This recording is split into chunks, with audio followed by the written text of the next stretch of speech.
Dear God, it seems this evening we may be at last standing at the threshold of a new Congress. I'm not done yet. Normally, the chaplain's prayer opening a session of Congress wouldn't get interrupted right at the beginning. But the week of January 3rd, 2023 wasn't a normal week in Congress. So perhaps it was fitting that that's what happened when House Chaplain Margaret Kibben began the nighttime January 6th session, day 4, which ended in Kevin McCarthy's election as Speaker. You already know the outcome, and you likely watched C-SPAN's coverage, but you may have missed some of the unusual, even quirky moments, or maybe you can't remember them. So take our quiz. What did you see? What did you miss? What do you remember from those 4 days and 15 votes? Find out in this episode of C-SPAN's The Weekly. For what purpose does the gentleman from Minnesota rise? Madam Clerk, I rise to say, wow. Wow, indeed. Democratic Congressman Dean Phillips rose on January 6th to nominate Hakeem Jeffries for Speaker. It was the 15th vote for Speaker. But before we get to the 15th vote, let's talk sports. During the 4 days of debate and voting for House Speaker, 2 congressmen mentioned home state football teams. Michigan Congressman John James was the 7th Republican to nominate Kevin McCarthy. Kevin McCarthy won the gavel back as minority leader in half the time uphill. We want to talk about people who can win. Well, I'm a Lions fan, and I'm yeah, that's right. Look, I'm well acquainted with snatching defeat from the jaws of victory. Y'all, we need to learn how to win. We need to learn how to take a victory. Ahead of the 4th vote for House Speaker, Representative Mike Gallagher of Wisconsin nominated Kevin McCarthy and cited the stadium where his Green Bay Packers play. Because I know last night people were frustrated. They wanted to go to parties. They wanted to take pictures with their families. But honestly, we find ourselves here in this chamber for the 2nd day, and we know we got work to do. But in some ways, there's no place I'd rather be. With the possible exception of Lambeau Field on Sunday, no place I'd rather be. Football metaphors even before voting began. Here's Republican Oklahoma Congresswoman Stephanie Bice at a press conference an hour before the start of day 1 of Congress. And the individuals that are opposing McCarthy have, in my opinion, moved the goalpost time and time and time again. In the beginning, they have mentioned that they had presented rules, ideas to the Speaker-elect back in the summer. We didn't have the House in the summer. There's no point in negotiating with something that you don't have yet. And he waited, and that was the right decision. But now they keep moving the goalpost. And at the end of the day, this is where we are. We want Leader McCarthy to be the next Speaker of the House. Not a football fan? There was a baseball mention too. Via California Congressman Pete Aguilar, chair of the Democratic Caucus, he nominated Hakeem Jeffries on the 2nd ballot. Consider all that's happened. The last time an election for Speaker went to a 2nd ballot, Leader Jeffries' beloved New York Yankees had not yet won a World Series. One historical note for fellow baseball history junkies.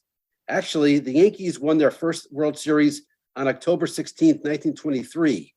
The 1923 House Speaker vote that went to a 9th ballot was on December 5th. Now, to go along with your spectator sports, some popcorn. In fact, 3 mentions of popcorn. First, since 1923 was mentioned, let's hear first from Arkansas Republican Congressman French Hill, nominating Kevin McCarthy during the 11th vote for Speaker. Much has been said by our friends on the other side of the aisle, my good friends, the so-called popcorn caucus this week, if you will, over the past few days about 1923, and that we're having a robust discussion here among House Republicans as to who will be the next Speaker of the House.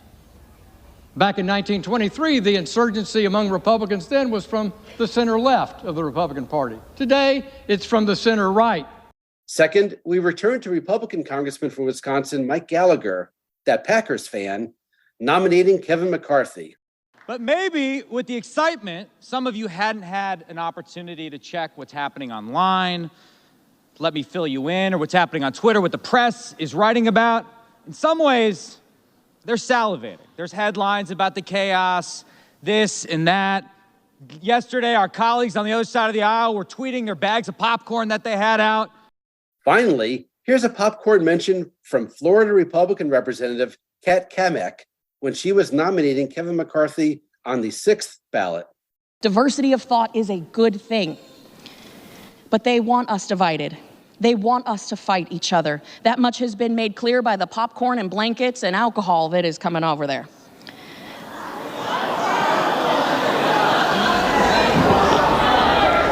The House is not in order. The popcorn might have come in handy for this movie reference when the Congresswoman began her remarks. My colleagues, well, it's Groundhog Day. Again. Appropriately, a mention of the Bill Murray movie was repeated the next day by the other party. Democratic Minority Whip Catherine Clark began her remarks at a press conference the morning of January 5th this way. Good morning and happy Groundhog Day. Today marks day 3 of the 118th Congress. We've taken 6 votes for Speaker, and the results speak for themselves. House Democrats are united behind our leader, Hakeem Jeffries. And talk about Groundhog Day. We said this podcast would be about the abnormal. Oddly, the only thing really normal about this election was the vote count, 216. That winning number has been repeated 4 times in speaker elections since 1997. 216 is the number of votes Newt Gingrich got when he was elected speaker for the 105th Congress.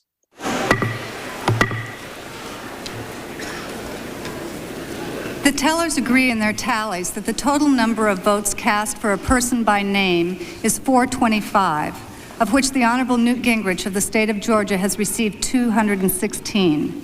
And 216 is the number of votes John Boehner got when he was elected speaker in 2015 for the 114th Congress. The tellers agree in their tallies that the total number of votes cast is 408, of which the Honorable John A. Boehner of the state of Ohio has received 216 votes. And 216 is the number of votes Nancy Pelosi got in 2021 for the 117th Congress. The tellers agree in their tallies that the total number of votes cast is 427, of which the Honorable Nancy Pelosi of the state of California has received 216. So yes, it seems consistent, if not normal, or perhaps quirky, that Kevin McCarthy would get 216 votes as well when he won the speaker race. The tellers agree in their tallies that the total number of votes cast is 428, of which the Honorable Kevin McCarthy of the state of California has received 216.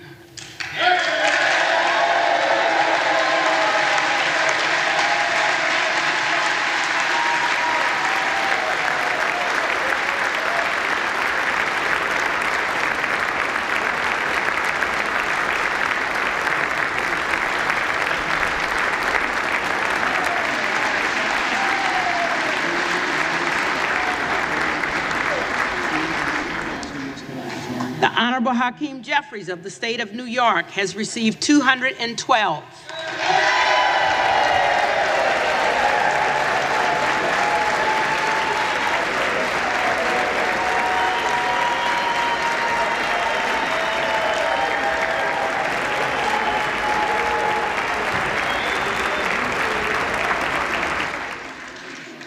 With 6 recorded as present. Therefore, the Honorable Kevin McCarthy of the state of California, having received a majority of the votes cast, is duly elected Speaker of the House of Representatives.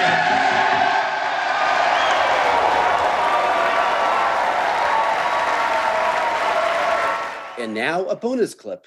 In the last 2 clips, you heard House Clerk Cheryl Johnson read the final tallies declaring Nancy Pelosi the Speaker in 2021 and Kevin McCarthy the Speaker in 2023. And you probably saw a lot of her when you were glued to C-SPAN for those 4 days of votes. You might be curious to learn more about her. Nearly 4 years ago, Cheryl Johnson became the 36th clerk of the House of Representatives. On February 20th, 2019, Nancy Pelosi spoke about her on the House floor. In Congress, she earned the respect of all members and staff, Democrats and Republicans, for being a leader of compassion, courage, and commitment. Cheryl returns to the House after more than a decade at the Smithsonian Institution. Her great dedication to this American treasure, which is the largest museum in the world, has ensured that it will remain a source of creativity, innovation, and research for generations to come. Our nation is particularly grateful for her extraordinary vision and persistence in helping transform the dream of the National Museum of African American History and Culture into reality. Thank you, Cheryl. Cheryl has made a difference empowering millions of Americans and visitors from abroad to explore and be inspired by the beauty and richness of American culture and history. Now, Cheryl's strong leadership and deep love and respect for the institutions of our democracy will be vital in her role as House Clerk. That's it for this episode of C-SPAN's The Weekly. A reminder, you can do your own searches in the C-SPAN video library. Just go to cspan.org and use the search bar on top.